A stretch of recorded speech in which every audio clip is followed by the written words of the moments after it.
जाईल. पृथ्वीराज चव्हाण यांच्या कुटुंबातील सदस्यांचं अनेक ठिकाणी बोगस मतदान. भाजप पदाधिकाऱ्यांनी घेतलेल्या पत्रकार परिषदेतून हा आरोप करण्यात आलाय. पृथ्वीराज चव्हाण काँग्रेसच्या बोगस मतदान संशोधन समितीचे अध्यक्ष आहेत. पदाधिकारी मोहन जाधव आणि धनाजी पाटील यांनी हे आरोप केलेत.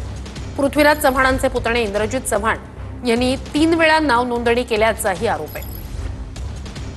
महाराष्ट्राचे माजी मुख्यमंत्री पृथ्वीराज चव्हाण साहेब यांच्या कराड येथील निवासस्थानावरती साधारण 15 लोकांची मतदार नोंदणी आहे.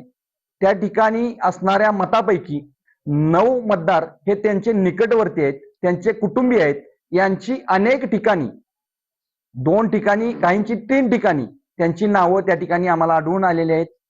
आणि यामध्ये हे नावं त्यांनी हे ऍड करत असताना त्यामध्ये काही संख्यात्मक थोडासा बदल, पत्त्यामध्ये बदल असा वापर करून त्या ठिकाणी त्यांनी राजकीय फायदा घेण्यासाठी हा कार्यक्रम त्यांनी केलेला आहे.